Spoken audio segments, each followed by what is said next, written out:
하나님 말씀은 신약성경 고린도전서 6장 7절에서 11절까지입니다. 신약성경 269쪽입니다. 우리 같이 한 목소리로 함께 읽겠습니다. 너희가 피차 고발함으로 너희 가운데 이미 뚜렷한 허물이 있나니 차라리 불의를 당하는 것이 낫지 아니하며 차라리 속는 것이 낫지 아니하냐? 너희는 불의를 행하고 속이는구나. 그는 너희 형제로다. 불의한 자가 하나님의 나라를 유혹으로 받지 못할 줄을 알지 못하느냐? 미혹을 받지 말라. 음행하는 자나 우상 숭배하는 자나 간음하는 자나 탐색하는 자나 남색하는 자나 도적이나 탐욕을 부리는 자나 술 취하는 자나 모욕하는 자나 속여 빼앗는 자들은 하나님의 나라를 유업으로 받지 못하리라. 너희 중에 이와 같은 자들이 있더니 주 예수 그리스도의 이름과 우리 하나님의 성령 안에서 씻음과 거룩함과 의롭다 하심을 받았느니라. 아멘. 뚜렷한 허물과 불의라는 제목으로 말씀의 은혜를 나누고자 합니다. 지금 바로 앞에 우리가 1절에서부터 6절까지 살펴보았던 것에서 배알 없는 교회다. 그것은 사실 있으나 마나 한 정도가 아니라 오히려 사람들에게 또 이 세상에게 오히려 짐이 되는 교회, 그것을 이제 배알 없는 교회다 그랬습니다. 그러면 이런 배알 없는 교회와 바로 이 허물과 불의의 상관성에 대해서 밝히는 겁니다. 무슨 말이냐면 이제 교회가 이제 세속적인 사명과 영적인 사명이 있지 않습니까?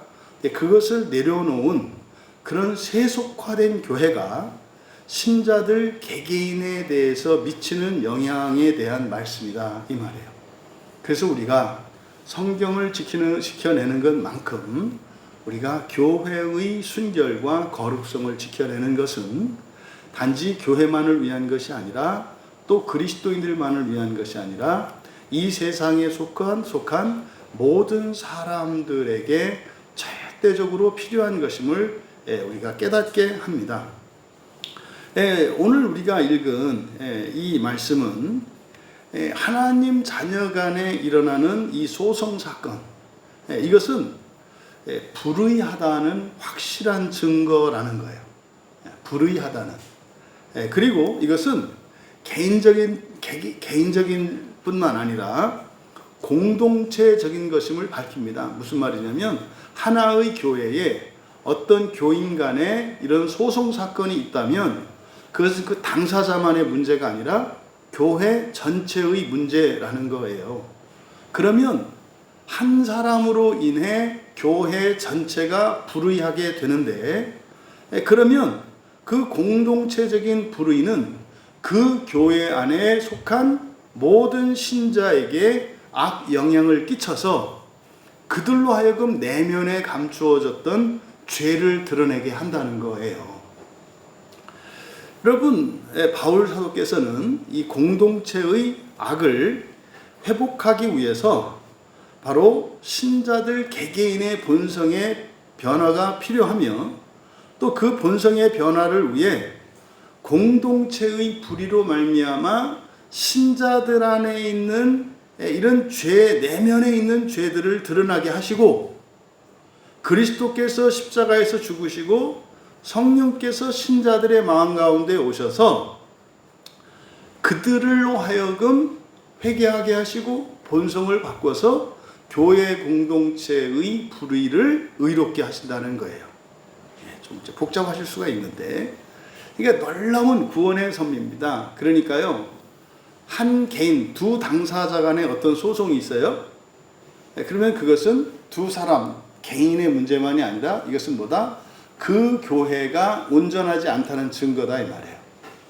이게 이제 확실한 증거다 이 말이에요. 그러면 그런 불완전한 교회, 그러니까 불의한 교회는 신자들로 하여금 내면에 감추어져 있는 죄를 드러내게 한다는 거예요. 그러니까 불의한 교회가 신자들의 죄를 드러내게 한다 이 말이에요. 그러면 이제 드러나게 된 그 죄를 신자들이 회개하고 또 그것으로 본성의 변화를 입을 수 있도록 예수 그리스도께서 십자가에 죽어주셨고 성령께서 우리 안에 와 계시다는 거예요. 그러면 그 한 개인 교회의 불의로 말미암아 드러났던 신자의 내면의 죄가 그리스도와 성령으로 회개가 되면, 그러면 그것이 반대로 어떻게 된다는 거예요? 교회 공동체를 의롭게 한다 이 말이에요. 결국 지금 여기에 있는 이 말씀은 우리들이 가지고 있는 개인적인 구원관이 얼마나 잘못된 반쪽 구원관인가를 알게 하고, 또 한편으로는 불의한 교회가 신자들의 구원과 신앙생활에 해를 끼칠 수 없다고 하는 것을 가르쳐 줍니다. 왜요? 교회 공동체의 불의함으로 신자들에게 감추어졌던 죄가 드러나게 되는데, 결국 죄가 드러나서 그것을 회개함으로 교회 공동체가 더 의롭게 한다 이 말이에요. 그러니까 사실은 교회나 개인이나 하는 일은 뭐예요? 불의를 드러내고 죄를 드러내는 것이고, 예수 그리스도와 성령으로 말미암아서 한 개인의 회개를 통해 공동체 전체를 의롭게 한다 이 말이에요. 그러니까 이건 여러분, 마지막 날의 그 구원의 완성이라고 하는 것은 한 개인의 구원의 완성과 창조 세계 전체의 완성이 동시에 일어나는 것임을 알게 합니다. 지금 이 본문을 우리가 이제 살펴볼 텐데, 이제 오해하게 된 것, 이제 설교의 제목을 뚜렷한 허물과 불의라고 했지 않습니까? 근데 지금 이제 이것은 7절에 있는 말씀에서 이제 차용한 것이에요. 그래서 너희가 피차 고발함으로 너희 가운데 이미 뚜렷한 허물이 있나니, 그래서 뚜렷한 허물이라고 되어 있기 때문에 설교의 제목을 이렇게 정한 겁니다. 그럼 여러분, 이게 이제 번역상의 문제가 있기 때문에 이제 본문 전체가 이거는 굉장히 심각할 정도로 이제 왜곡되어 있어요. 그래서 이제 먼저 설교 전체를 요약해서 말씀드린 이유가 뭐냐면, 전체 내용을 알지 않고 이렇게 한 절 한 절 따라오면 여러분들이 이해하기가 어려울 수 있기 때문에, 그러니까 지금 7절에서 11절까지 내용은 뭐라는 거예요? 이렇게 성도 간의 소송 사건이 있다고 하는 것은 교회 공동체가 완전하지 않다는 확실한 증거고, 그러면 완전하지 않은 교회 공동체는 교인들로 하여금 죄를 짓게 만든다 이 말이에요. 근데 보통 우리가 죄를 짓는다 그러면 죄를 짓는 건 무조건 나쁘다고 생각한단 말이에요. 그런데 구속의 관점에서 보면 죄를 지었다라고 하는 것은 죄를 지었다라고 하는 것은 속에 있던 게 겉으로 나온 것뿐이에요. 여러분, 우리는 유교적 그 가치관을 가지고 있기 때문에, 그리고 굉장히 행위에 초점이 맞춰져 있어요. 나쁜 짓을 하느냐 안 하느냐에 초점이 맞춰져 있기 때문에 성경의 가르침을 우리가 잘 이해하지 못해요. 그러니까 이미 외식하는 자에 대해서 성경은 끊임없이 경고한다는 걸 알고 있잖아요. 그러니까 외식한다는 게 뭡니까? 행실만 바른 것을 말해요. 행실만 바른 것. 근데 왜 행실이 바른 것을 뭐라고 하나? 그걸 뭐라고 하는 게 아니라 초점은 어디에 있다는 거예요? 우리의 마음에 있다는 거예요. 우리의 마음에. 그러니까 그래서 죄를 짓는 것 자체는 악한 것이고 자기에게도 손해가 되는 일인 거 맞습니다. 그런데 구원과 관련해서는 이것이 좋은 기회가 돼요. 어떤 기회? 회개할 수 있는 기회가 되는 거예요. 그런데 개인의 회개는 곧 공동체의, 다시 말해 교회를 의롭게 한다는 거예요. 그러니까 개인과 공동체가 죄로 악순환하는 가운데, 그러니까 어떻게 된 거예요? 원래 개인이 죄를 지으면 교회가 악해져요. 교회가 악해지면 개인들은 더 죄를 짓게 된 거예요. 그럼 더 죄를 지면 교회는 더 악해지는 거 아닙니까? 그래서 원래는 개인과 공동체가 악순환을 거듭하며 지옥을 향해서 치닫게 되어 있어요.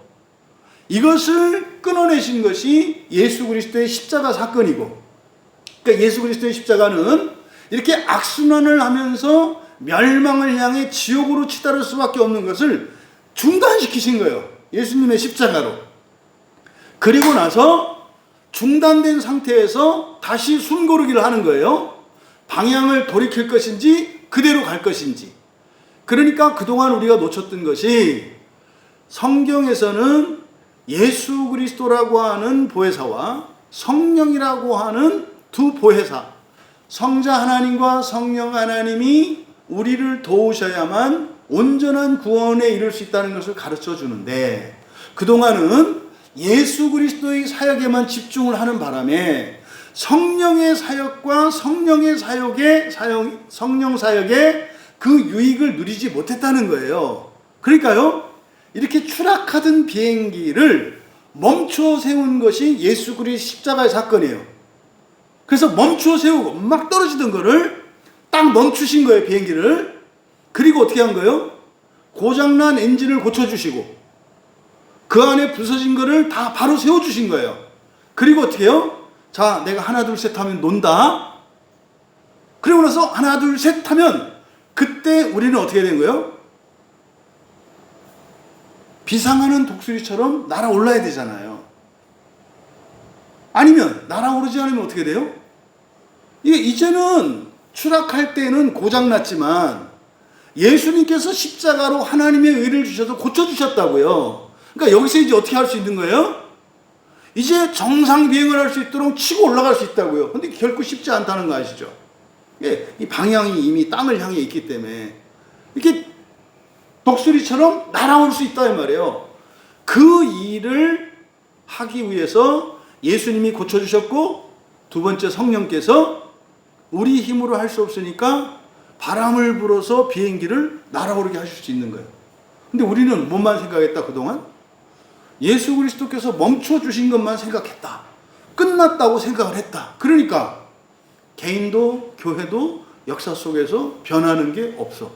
그러니까 예수 믿었는데 어차피 떨어지고 있네. 날아오르는 것은 누가 해야 돼요? 우리가 성령과 함께 해야 된다 이 말이에요. 그래서 지금 여기서 말씀하는 이것은 바로 악순환, 개인과 공동체가 악의 시너지를 일으켜서 계속 멸망을 향해 갈 수밖에 없는데, 예수 그리스도께서 그걸 끊어내셨고 성령 하나님께서 우리에게 오셔서 어떻게 해요?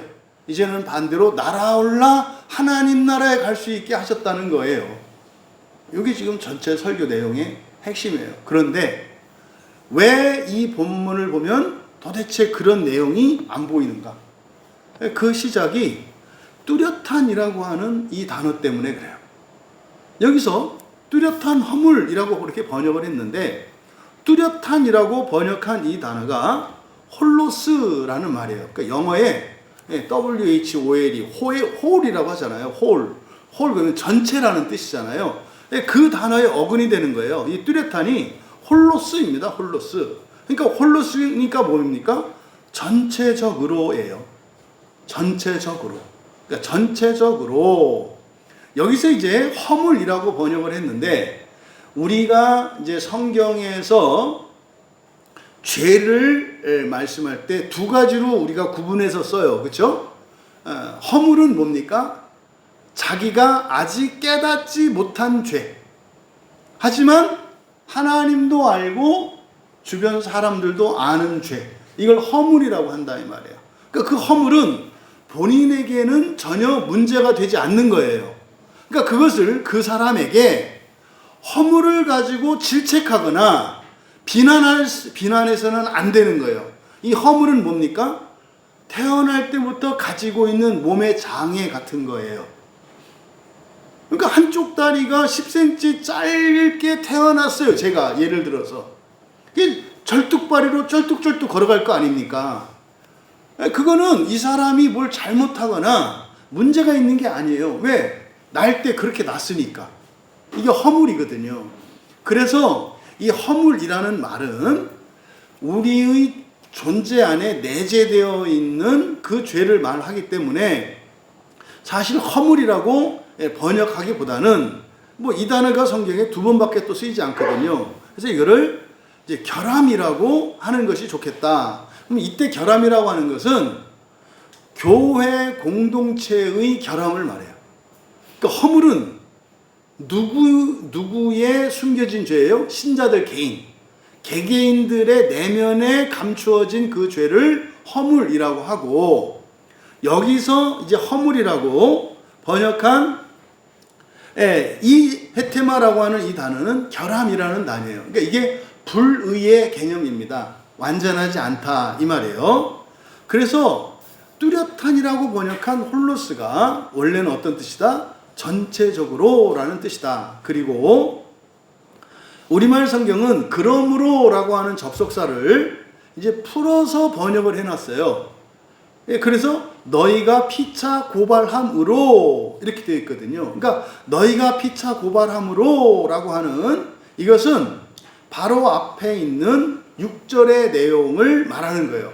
근데 원래 성경은 그러므로 이렇게 되어 있습니다. 그러면 7절을 그대로 번역하면 그러므로 이미 너희에게 전체적으로 허물이 있다 이렇게 되는 거예요. 그러니까 이게 지금 서두에 지금 설명드렸습니다만 교회 안에 교인 두 사람이 서로의 어떤 문제 때문에 이렇게 서로 소송을 걸었어요. 그러니까 두 사람이 이제 서로 한 사람이 걸었겠죠. 어느 한 사람이 소송을 걸었어요. 누군가를 대상으로 해서. 그러니까 실제로 이 소송을 건 거는 한 사람이에요. 근데 교회 안에 그런 일이 있으면 그게 뭐다? 너희에게 전체적으로 허물이 있다. 이 교회 얘기하면 여러분들이 이게 잘 이해가 안 되는데, 여러분 집안에서 형제간에 서로 싸움 나고 보지 않기로 했어요. 그 집안은 어떤 거예요? 전체적으로 결함이 있는 집안이다 이 말이에요. 그러니까 이게 지금 7절의 말씀입니다. 7절 상반절에. 근데 이제 설명을 하는 거예요. 이게 그러므로는 사실은 원인은 앞에 있잖아요. 그러므로이니까. 이게 원인, 전체적으로 허물이 있는 원인은 6절이라고요. 누군가에게 소송을 건 거, 그것이 원인이고, 그런 일이 있는 걸 보니까 니네가 제대로 된 집안이 아니네, 콩가루 집안이네, 이런 의미이거든요. 그 다음에 다시 한번 뒤에 하반절에서 이유를 설명합니다. 왜냐하면, 그러니까 보세요. 이상한 거예요. 전체적으로 결함이 있다 그랬어요. 근데 원인은 뭐였어요? 소송을 건 거예요. 근데 왜냐하면 이유를 붙여요. 그러니까 이건 뭡니까?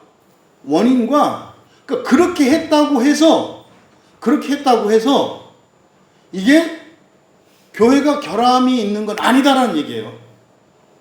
이해되시죠? 뒤에 있는 이유, 이것 때문에 결함이 있다 이 말이에요. 그러니까 이런 거죠. 1차적으로 교회가 결함이 있으려면 소송과 관련해서 누군가가 소송을 건 사람이 있어. 그럼 이거는 뭡니까? 교회가 결함이 있다는 증거야. 근데 그것만으로는 필요 충분히 조건이 되질 않아. 그 사건이 정말 교회 전체의 결함이 되려면 바로 뒤에 있는 내용이 이루어져야 결함이 되는 거예요. 그러니까 뒤에 있는 내용은 왜냐하면 이렇게 돼요. 왜냐하면 여기 이제 우리말 성경에 생략되어 있죠. 허물이 있나니 끊으시고 거기에 왜냐하면 이렇게 되어 있어요. 왜냐하면 차라리 불의를 당하는 것이 낫지 않으냐? 차라리 속는 것이 낫지 아니하냐? 그러니까 무슨 말입니까? 불의를 당하지 않고 속지 않는다는 거죠. 이해되십니까? 지금 7절이 이런 거죠. 소송 사건이 있어요. 누군가가 소송을 걸었죠. 이것만으로 교회 공동체가 결함이 있는 건 아니다 이 말이에요. 이때 소송 당한 사람이 맞받아치지 않으면 결함이 없는 거다 이 말이에요. 이해되세요? 그러니까 뒤에서 7절 하반절에서 불의를 당하는 것, 속는 것. 그러니까 지금 이 상황은 어떤 상황입니까? 소송을 건 사람이 사실은 방귀 낀 사람이에요.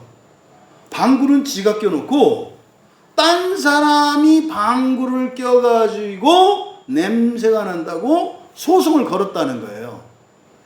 그래도 이게 지금 잘못된 거잖아요. 자기가 잘못한 사람이 다른 사람한테 누명을 씌웠잖아요. 그런데 이런 일은 지상에 있는 모든 교회에 다 있어요.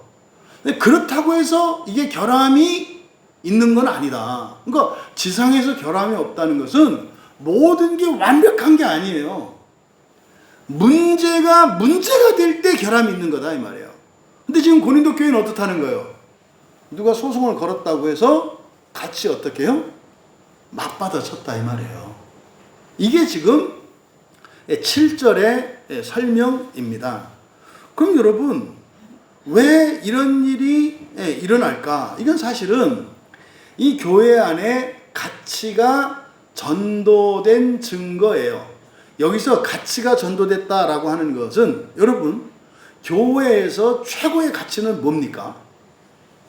첫째 부활과 하나님 나라예요. 이거는 동시적 사건이거든요. 부활이라고 하는 것은 우리의 존재 변화. 첫째라고 하는 것은 뭐 죽음과 동시에 부활의 상태에 이르는 것이 첫째 부활이잖아요. 그리고 하나님 나라라고 하는 것은 완벽한 환경을 갖춘 나라를 말해요. 그러니까 부활과 하나님 나라는 동시적 사건이에요. 개인에게. 여러분이 하나님 나라에 들어갔다는 얘기는 여러분이 뭐 했다는 거예요? 부활했다는 얘기고, 여러분이 부활했다는 얘기는 여러분이 어디 있다는 거예요? 하나님 나라에 있다는 거예요. 이것만 아셔도 뭐 내가 부활했다, 내가 하나님이다, 얼마나 웃긴 얘기예요. 그러니까 무식해서 하는 말이죠. 그럼 어떤 사람이 자기가 부활했대, 그 얘기는 뭐예요? 지금 이 세상이 어떤 세상이라는 거예요? 하나님 나라 있다고가? 사실은 이단들의 이런 주장이 기원이 어디라고요? 로마 가톨릭 교회라고요. 이게 종말론의 무천년주의가 주장하는 내용 중에 일부예요. 무천년주의에서 가장 잘못된 부분이 바로 이 부분이에요. 지금이 하나님 나라래. 지금이 하나님 나라면 지금 교회 다니는 사람들은 뭐한 사람들이에요? 부활한 사람들이에요. 여러분 부활하셨어요? 부활한 게 아니라 복창이 터지지. 부활한 사람이 뭐 걱정이 많고, 부활한 사람이 왜 피곤하고, 부활한 사람이 뜻대로 안 되고, 말도 안 되는 소리잖아요. 그래서 부활과 하나님 나라는 어떻다? 동시에 일어나는 일이에요. 그래서 지상교회가 결함이 없다라고 하는 것은 완전한 걸 말하지 않아요. 사실은 이게 뭐냐면 사랑이 없으면은 불완전한 거예요. 사랑이 있으면요, 이게 결함이 없는 거예요. 왜요? 사랑이 있으면 누군가가 나를 해코지 해도 나는 그거를 문제로 삼지 않고 뭐예요? 참고 견뎌줄 거거든요. 그러니까 문제가 없는 거예요. 여러분 집안이 다 여러분이 사랑하셔서 그냥 결함이 없는 거 아닙니까? 그렇지 않아요? 다 참잖아요, 가족들이.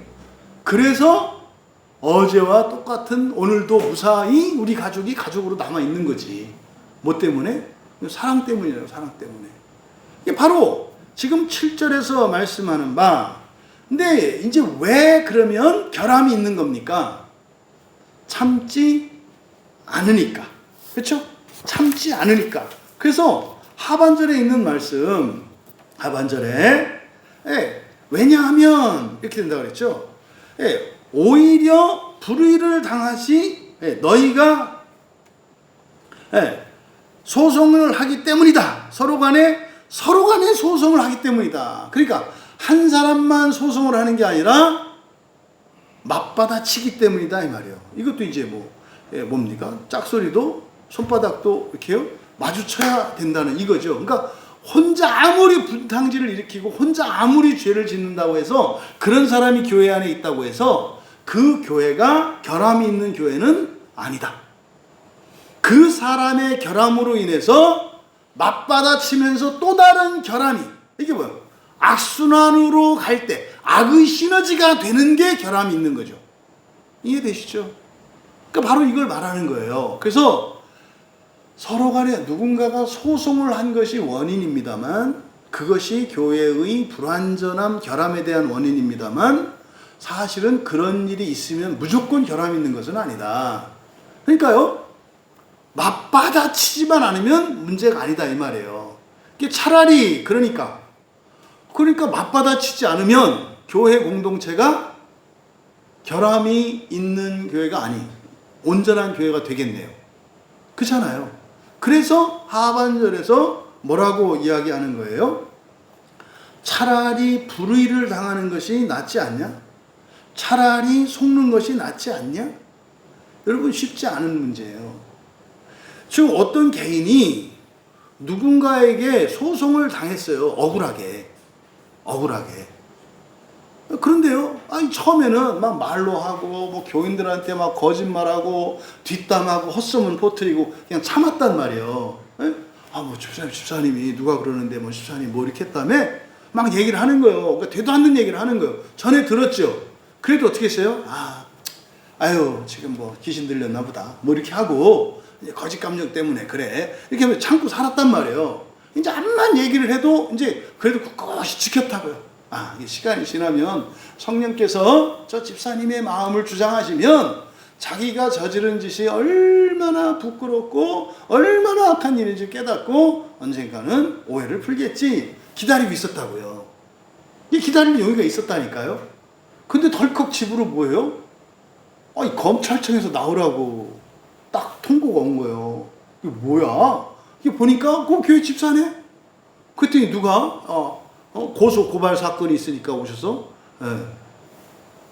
피고소인으로서 와가지고 조서를 받으세요. 이게 이 사건이 달라지는 거죠. 이때 지금 고린도 교회에서는 어떻게 했던 거예요?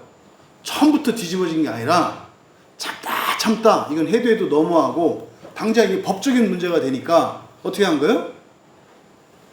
이게 자기를 변호한 거예요. 변호한 거. 그런데 지금 바울 사도께서는 둘 다 잘못이라고 말하는 거예요. 둘 다. 그러면 당한 사람 입장에서는 억울하지 않냐 이 말이에요. 근데 뒤에 얘기 그러잖아요. 불의를 당해라. 차라리 속아라. 이렇게 말하고 있잖아요. 그러니까 여기서 우리말 성경에 속다라고 번역되어 있는데 이 속다라고 하는 이렇게 번역한 단어가 아포스테레오 그래가지고요. 이거는 뺏기는 거예요. 뺏기는 거. 그러니까 그냥 단지 속는 게 아니라 뺏기는 거라고요. 재산을 뺏기고요. 명예를 뺏기고요. 뺏기는 거예요. 그러니까 가만히 있으면 어떻게 돼요? 벌금 내게 됐고요. 오히려 그 사람한테 돈을 물어주게 된 거예요. 근데 바울 사도는 어떻게 해요? 그게 왜 그렇게 안 했느냐 이렇게 말한단 말이에요. 이게 여러분의 실제의 삶 속에서 일어났을 때 결코 가벼운 얘기가 아니에요. 그러니까 지금 7절에 담겨 있는 중요한 구원에 관한 그 진리가 들어가 있는데 여기는 지금 무엇과 무엇이 충돌하고 있어요? 개인과 전체예요. 개인과 전체의 가치가 충돌하고 있다고요. 지금 이 사람은 당했죠. 어쨌든 한 사람은 당했죠. 그리고 한 사람은 나쁜 짓을 저질렀죠. 그러면 어느 한 개인의 악으로 인해서 피해자가 생겼어요. 그러면 개인적인 입장에서는 피해를 본 이 사람은 자기의 권리를 지키기 위해서 저항을 해야 된단 말이에요. 그걸 뭐라고 할 수는 없어요. 개인적으로는. 그런데 이게 일반 사회 같으면 그렇게 하는 게 정상이에요. 그러니까 일반인들 같으면 그렇게 하는 게 정상이라고. 그런데 그리스도인은 달라야 한다는 거예요. 무엇 때문에? 전체의 이익 때문에. 개인의 이익을 찾기 위해서 전체의 이익에 해를 끼칠 때는 전체의 이익을 더 우선하는 것이 더 낫다라고 말하는 거예요. 지금 우리말 성경에 차라리라고 번역되어 있잖아요. 차라리 불의를 당하는 것이, 차라리 속는 것이, 이게 이제 말론이라는 말인데요. 말론이라는 것이 차라리 못모하는 게 더 낫다라는 뜻이에요. 더 낫다. 그러면은요, 말이 안 되죠. 내가 가만히 있으면 명예도 실추되고 경제적으로도 손해를 보는데 가만히 있으란 말이에요. 근데 개인적으로만 생각하면 가만히 있을 수 없어요. 근데 지금 바울 사도께서 말씀하는 게 뭡니까? 바로 내가 억울하다고 너의 권리를 주장하고 형제 간에 싸우면 그게 교회 공동체의 불의가 돼. 그럼 여러분, 우리는 그렇게 생각하기 쉽잖아요. 개인의 이익과 오늘날은 전체의 이익보다 개인의 이익을 더 우선시하는 세상이 됐거든요. 가정에서도 마찬가지고 교회에서도 마찬가지고 나라에서 세상의 사회에서도 마찬가지죠. 근데 뭐 지금 여러분 정도 되시는 분들은 뭐 한 20년 전만 거슬러 올라가도 개인의 이익보다는 항상 국가와 공동체의 이익이 우선한다는 생각을 갖고 계셨잖아요. 근데 지금 이 시대는 이게 완전히 가치가 전도되어 버렸거든요. 그러니까 여러분, 왜 그렇게 한다고 해서 결과적으로는 너한테 이롭지 않다는 얘기예요. 누군가가 너에게 손해를 끼쳤을 때 내 이익을 지키기 위해서, 내 권리를 지키기 위해서 적극적으로 형제간에 저항해서 이렇게 싸움이 나버리면 결과적으로는 너한테 이득이 안 돼. 이 말이 요한에 내포되어 있어요. 왜 그래요? 한 개인으로 말미암아 생긴 이 악한 일이 불의가 되면, 교회의 불의가 되면 교회 공동체 전체가 결함 있는 교회가 되죠. 그러면 그 불의한 결함 있는 교회 공동체 안에 있는 모든 개인은 다 그 피해를 보게 돼 있어요. 그러니까 내가 손해보지 않기 위해서 나만의 이익을 지키기 위해 교회 공동체의 이 의로움을 깨트리면 그 피해가 사라지는 게 아니라 오히려 피해가 어떻게 된다? 확산된다는 얘기예요. 이거는 믿음으로 받아들이는 얘기예요. 이거 뭐 너무 이건 뭐 설명할 필요도 없어요. 원래 그렇다고 하는 거니까. 뭐 여러분 집에서 생각해보면 알잖아요.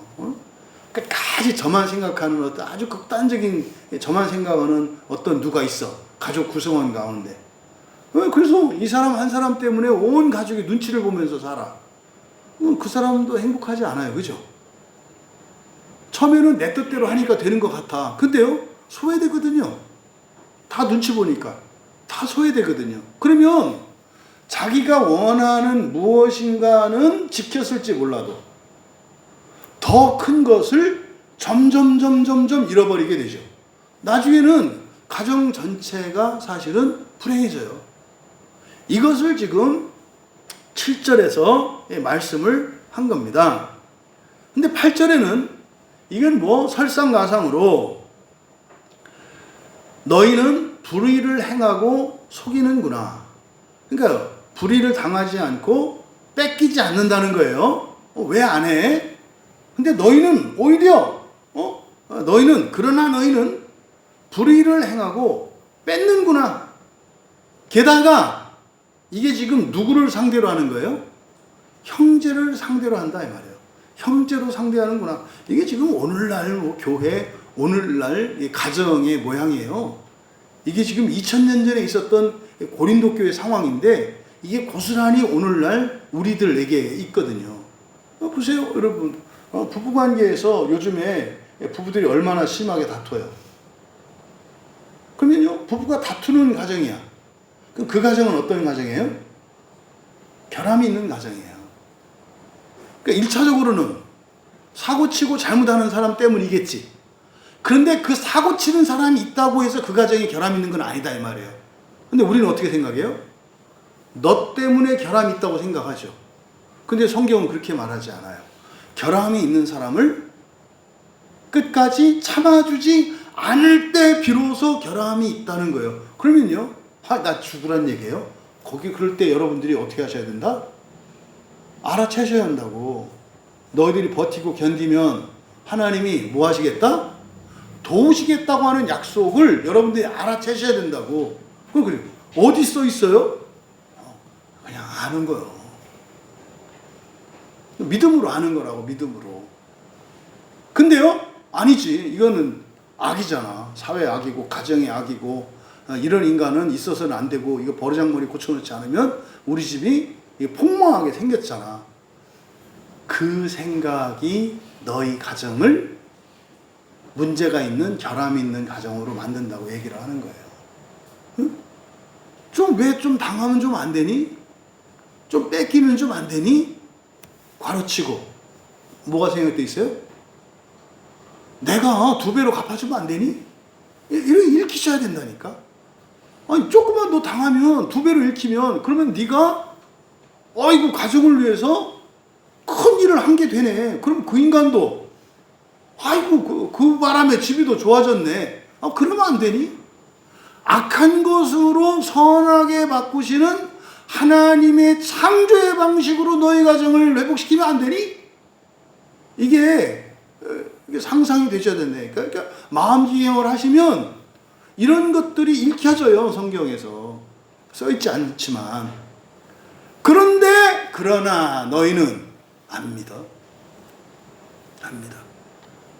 자기가 정의의 사도가 돼가지고 이거를 바로잡지 않으면 안 될 거라는 생각을 한다는 거죠. 그게 8절의 내용이에요. 그러나가 빠져 있거든요. 그러나 너희는 이게 계속 그러나 안타까움이죠. 그럼 여러분 성경에 있는 그러나 너희는 불의를 행하고 그러나 너희는 속이는구나. 그러면요 그러나 대신에 뭐 하는 거예요? 하나님이 바로잡아 주시고 하나님이 채워주시는 게 아니라 그러나 너희는 이렇게 되는 거죠. 그러나 너희는 또 상대가 피부치고 한 몸이라니까. 가족은 절대적인 관계라니까요. 교회 공동체는 절대적인 관계라니까요. 이제 성경을 아는 사람들은 인류 전체가 하나의 공동체, 한 지체라니까요. 하나님을 아는 만큼이에요.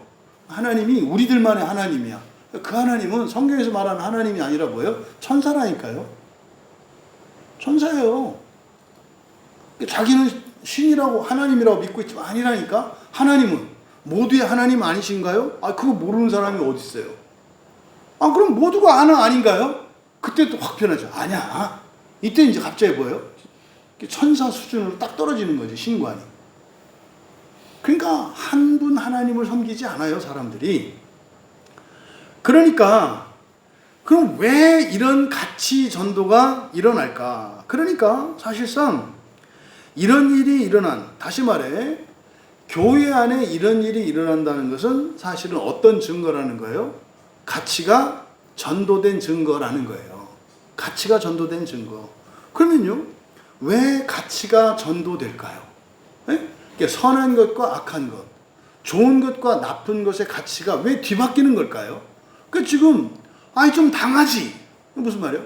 당하는 게 더 나은데? 이런 뜻이잖아요. 근데 우리는 당하지 않는 게 낫다는 생각을 갖고 있잖아요. 그러니까 이게 가치가 전도되어 있다니까요. 하는 것보다 안 하는 게 낫다 그러고 안 하는 것보다 하는 게 낫다고 생각하는데 문제는 바뀌어 있네. 해야 될 거는 안 하는 게 낫다고 하고 하지 말아야 할 거는 해야 된다고 생각하네. 이 가치가 전도되면은요 끝이에요. 선과 악이 바뀌어 있는데 내가 가려고 하는 방향과 가지 않으려는 방향이 이렇게 바꿔치기 돼 있어요. 나는 그 방향이 내가 가고자 하는 방향인 줄 알고 열심히 간단 말이에요. 방향이 바뀌면 꽝이라니까요. 방향이 바뀌면, 목적이 바뀌면 그 사람이 가지고 있는 도덕적인 덕들은 오히려 더 그 사람을 해롭게 해요. 그러니까 이 가치가 전도되는 이유가 그 원인이 뭘까? 이거는요, 복음의 가치가 변질되고 왜곡됐기 때문에 그래요. 여러분, 복음할 때 그 앞에 어떤 말이 붙어야 돼요? 복음 앞에 뭐가 붙어야 돼요? 하나님 나라 복음이에요. 부활의 복음이에요. 부활의 복음은 뭡니까? 사람이 신이 되는 복음이고요. 이 세상 나라가 아니라 하나님 나라를 위한 복음이에요. 그러면 복음이 왜곡되고 복음의 가치가 전도됐다는 것은 뭐예요? 사람으로 살아가는데 좋은 거, 이 세상을 살아가는데 좋은 거, 이게 복음의 가치가 변질되고 왜곡되는 거예요. 그러면은요, 다 바뀌어요. 다 바뀐다고. 우리가 지금 요한복음하고 요한서신 이렇게 보면서 최근에 우리가 정말 특별히 깨닫게 되었고 감사한 게 사랑이잖아요. 사랑이라는 건 사실은 뭡니까? 그냥 견디고 사는 게 사랑이잖아요. 그러면 더 큰 사랑을 주시옵소서. 이거 무슨 말이에요? 내가 더 견디겠나이다 이 말이잖아요. 근데 사실은 우리가 대부분의 사람들이 교회 맨 처음에 올 때 모르지만 사랑이라고 하는 관점에서 볼 때 사람들이 맨 처음에 교회에 오는 목적이 뭐예요? 이제 사랑 그만하기 위해서 오잖아요. 이해되시죠? 이제 그만 좀 견뎠으면 좋겠는 거지.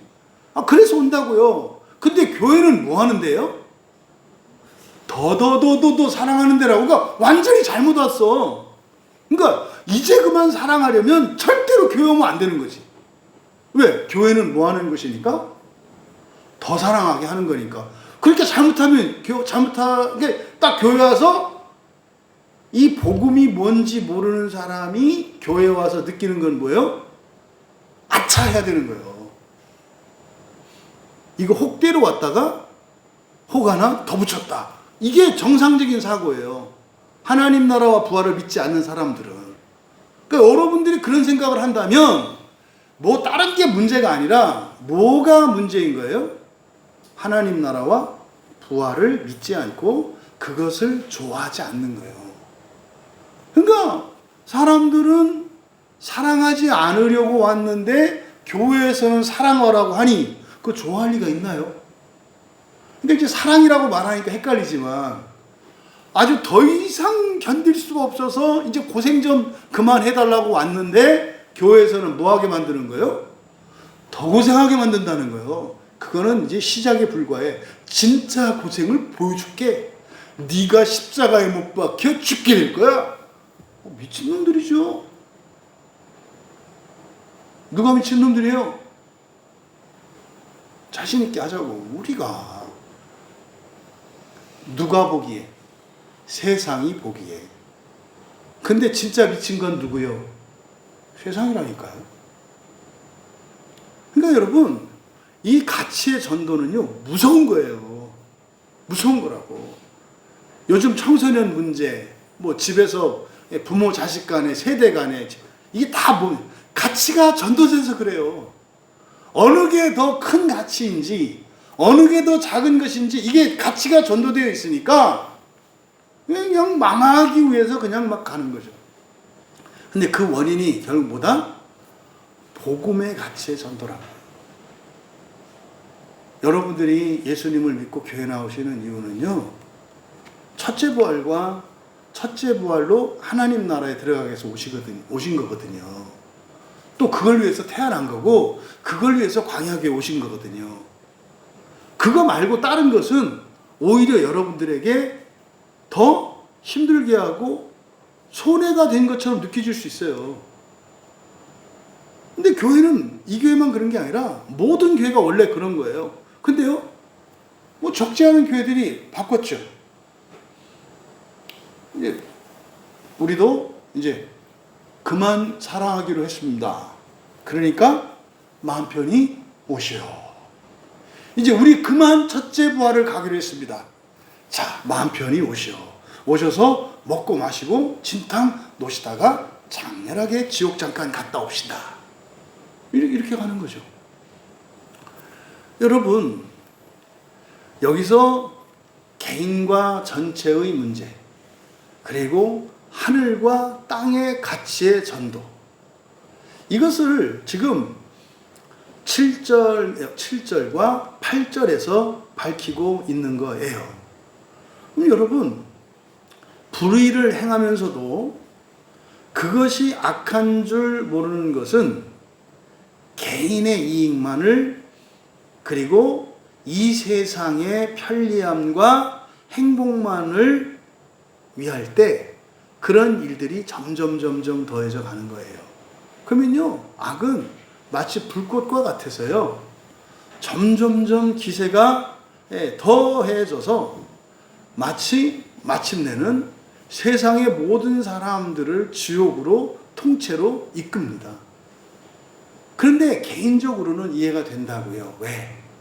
사랑하면서 살고 복음 진리를 따라 살아가는 것이 개인에게는 어떻게 하니까 일시적으로 악이 된다고요. 부당하고 불의한 것이 된다고요. 그 저항도 하지 않는 것이니 괴롭고 힘든 것으로 여겨진다 이 말이에요. 그래서 결국 복음이 왜곡되고 복음이 변질되면, 다시 말해 하나님 나라 복음이, 그리고 사람이 신되는 부활 복음이 세상 나라의 복음과 그저 위대한 사람이 되는 복음으로 변질되면 모든 가치가 바뀌어요. 선한 게 악한 게 되고, 악한 게 선한 게 되고, 더 좋은 것보다 덜 좋은 게 더 좋은 게 되고, 이렇게 세상이 바뀌는 거예요. 그러면 그 결과는 어떻게 돼요? 하나님 나라에서 점점 멀어지게 해요. 하나님 나라에서. 그대로 계속 가면 어떻게 되겠어요? 뭐 지옥에 그냥 풍덩 뛰어들게 되겠죠. 그러니까 지금 7절과 8절에서 가르쳐주는 이 이야기는 지금 고린도 교회에 일어난 교인들 간의 소송 사건 때문에 나왔는데, 그런 소송 사건이, 소송을 제기하는 어떤 한 사람 때문에 그런 게 아니라, 사실은 그것이 문제되게 하는 것은 뭐예요? 그것을 참아주지 않을 때 교회가 결함이 있는 거라는 거예요. 이 세상에 그런 사람은 없을 수가 없어요. 없어요. 그런 교회 공동체는 없어요. 없으면은 유다처럼 누군가가 그 역할을 꼭 해요. 하게 돼 있어요. 그 사람만 떠나면 될 것 같죠? 천만에. 그 사람 딱 떠나면 이제 다크호스가 떠오릅니다. 신성같이 떠오르는 악당이 생겨요.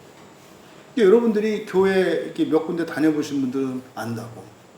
힘들게 하는 사람은 아바타가 꼭 있죠? 딱 있어, 누가 이렇게.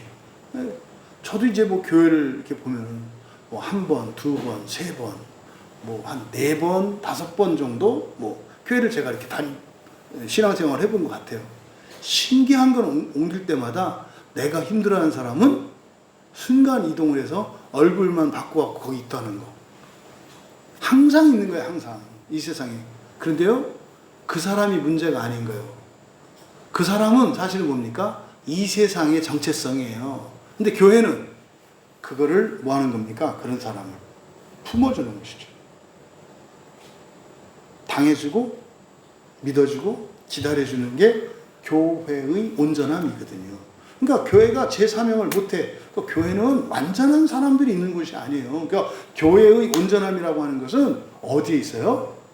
그런 악한 자들을 품어주고 참아주고 기다려주는가에 있지, 훌륭한 사람들이 있는 것이 교회의 온전함이 아니에요. 그 교회는 세상에 있는 기관이죠. 이것을 지금 우리에게 가르쳐 줍니다. 이어 9절에 보시면 무서운 얘기예요. 불의한 자가 하나님의 나라를 유업으로 받지 못할 줄을 알지 못하느냐? 이게 지금 완료 시제로 돼 있어요. 그러니까 몰랐느냐? 이렇게 되는 거예요. 야, 불의한 자는 하나님 나라를 유업으로 받을 수 없다는 것을 몰랐어? 이 말이죠. 그럼 여러분, 불의한 자는 뭡니까? 못된 짓 하는 거, 불의한 자예요. 못된 짓 한다고 견뎌주지 않는 거, 이것도 불의하다는 거예요. 그러니까 이런 얘기가 나오면 이제 막 하나님한테 저항한다고요. 아니, 나쁜 놈은 저놈인데 그거 못 참아줬다고 왜 나보고 불의하다 그래요? 나쁘다는 게 아니에요. 이때 불의하다는 건 뭐예요? 아니, 얼마든지 인간적으로는 그럴 수 있어. 근데 네가 그런 식으로 대응하는 것은 그 사람이 그렇게 하는 거하고 너하고 다르지 않은 거야. 어떻게 그게 안 달라요? 나는 당연히 할 말을 하고 저 사람이 잘못했는데 맞아. 이 세상 나라에서 보면 인간적으로 보면 너는 억울해. 저 사람은 잘못한 거 맞아. 그런데 말이다. 너나 그 사람이나 하나님 나라에 못 들어가기는 일반이야 라고 말하는 거예요. 그러니까 위에서 아니 왜 불의를 당하지 않냐? 왜 차라리 뺏기지 않냐? 라고 했다는 것이 하나님 나라와 연관지었을 때 어떤 뜻이에요? 차라리 이 세상에서 어떻게 해라? 불의를 당하고 뺏겨라. 그리고 뭐 하는 게 낫다?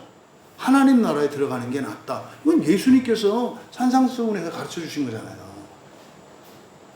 한 눈을 빼고 가는 게 낫다. 두 눈을 가지고 지옥에 가는 것보다 한 눈을 빼버리고 하나님 나라에 갔다는 말씀과 똑같은 논리예요. 근데 여기에 지금 추가된 건 뭡니까? 개인과 공동체가 함께 간다는 점이에요. 개인과 공동체가 함께 간다는 점. 이것이 오늘날 그리스도인들이 잘 모르고 있고 믿고 싶지 않은 내용이에요. 개인적으로 가는 게 아니라 어떻게 간다? 공동체적으로 간다는 거예요. 우리 교회는 이러한 점에서 결함이 있을까요? 없을까요? 없어요. 없어요. 저는 최소한 지금 우리 교회 정도만 이렇게 유지된다 하더라도 저는 광야교회 공동체에 있는 분들이 첫째 부활에 갈 것을 소망해요. 요대로는. 왜요?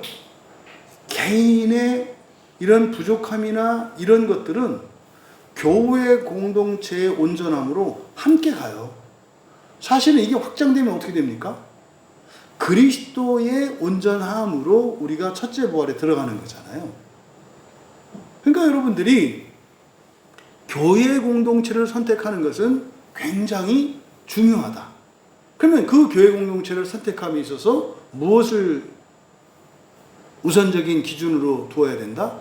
결함이 있느냐 없느냐. 근데 그 결함이라는 것은 뭐다?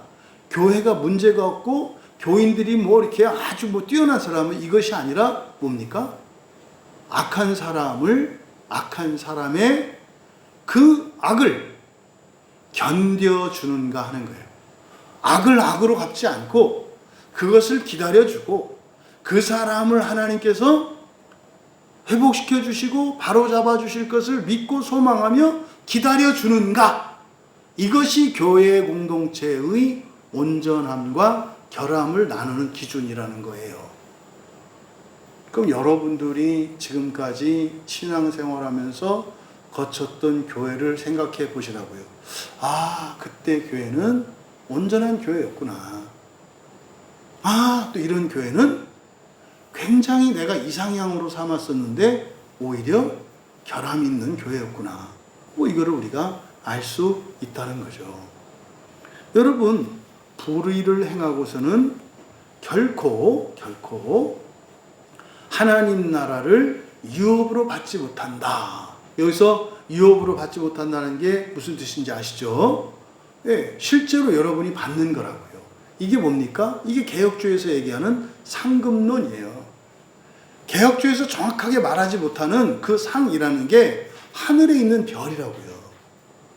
여러분들이 신앙을 지키면서 여러분들이 첫째 부활로 해서 사시잖아요. 하늘에 있는 별들 중에 어떤 별을 받을 거라는 거예요. 이게 지금 먼 나라, 꿈나라 같으니까 실감이 안 나지. 이 다음에 이제 한번 받아봐. 받아보면 안다고. 그러니까 지금 그래서 이거를 하나님 나라를 유업으로 받는 것과 관련되어 있어요. 그럼 여러분, 하나님 나라를 유업으로 받지 못하면 구원받지 못하는 건가요? 아니라고. 상 받지 못하면 구원받지 못하는 거로 생각하시면 안 된다고. 상 받는 것과 구원받지 못하는 것은 별개의 문제예요. 사실상 구원의 문제는 받느냐 안 받느냐는 우리의 영역도 아니고 구원을 못 받을 자는 없다. 다만 상을 받는 자가 있고 지옥의 저주를 거쳐야 하는 자가 있고, 상을 받더라도 더 큰 상을 받는 사람이 있고, 벌을 받더라도 더 큰 벌을 받는 사람이 있는 거지, 구원을 못 받는 사람은 없다 이 말이에요. 이게 우리가 지금 이중예정론 개혁주의에서 이야기하는, 뭐 개혁주의가 아니에요. 사실 그 교리는 개혁주의 교리가 아니에요. 로마 캐톨릭 교리예요. 로마 캐톨릭 교리를 그대로 지금 개혁주의 신학이 계승을 하고 있거든요. 이 시대에 제가 몸부림하는 게 이거 개혁하려고 하는 거예요. 로마 캐톨릭이 가지고 있는 잘못된 교리, 이중 예정 교리, 칼빈도 바꾸지 않았던 그 교리, 이거를 지금 개혁하려고 하는 거예요. 어떻게? 성경적으로 바르게. 구원받고 안 받고의 이중 예정이 아니라, 이중 예정은 무엇에 대한 예정이다? 축복과 저주에 대한 예정이다. 축복과 저주에 대한 예정이다. 구원은 하나님이 하실 일이다. 그러면 여기서 하나님 나라를 유업으로 받지 못한다 그랬거든요. 근데요, 하나님 이거를 가입표하시고 신으로 바꾸세요. 신. 이제 우리말 성경에는 그냥 하나님이라고 되어 있습니다만, 여기에는 하나님을 나타내는 테오스 앞에 관사가 없어요.